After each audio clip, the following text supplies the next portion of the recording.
Ce festival est né d'une idée lancée par le musicien haïtien qui est assis à mes côtés, Joël Widmayer, issu d'une famille de musiciens en collaboration avec l'ambassade du Mexique et l'Institut français d'Haïti. L'ambassade du Canada a rejoint l'équipe et très vite le ministère de la Culture, convaincu du bien fondé de cette proposition, a décidé de s'associer à ces institutions.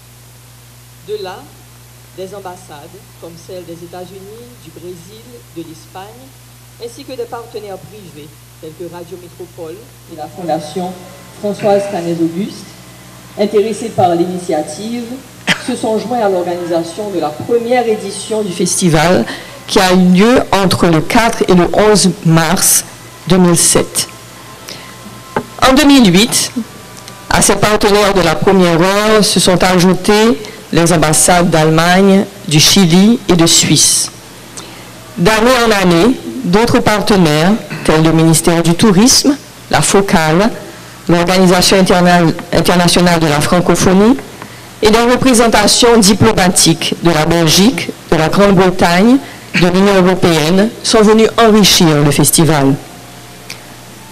Aujourd'hui, le Festival international de jazz de Port-au-Prince est une coproduction dynamique de nombreuses entités citées par Milena un peu plus tôt.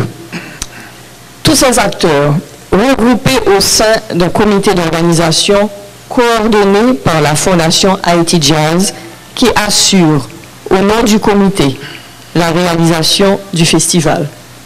Encore merci à la Fondation Haïti Jazz, vous faites un travail extraordinaire et je vais vous laisser continuer avec les différentes descriptions.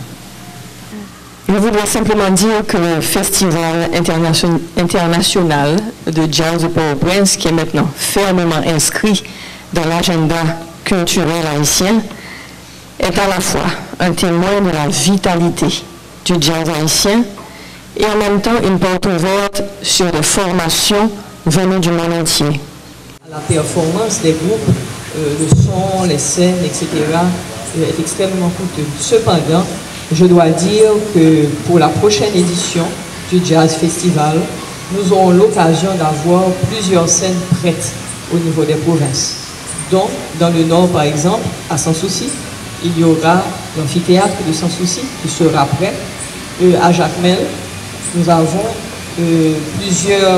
plusieurs scènes qui sont sous l'égide du ministère du Tourisme et qui seront équipées, espérons-le, à la fin de cette année. Donc nous travaillons sur les scènes des différents départements.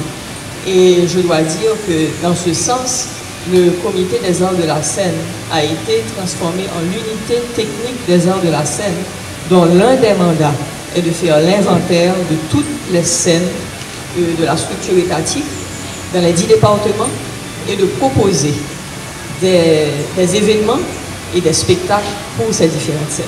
Donc nous espérons que la prochaine édition sera largement étendue aux différents départements de la République.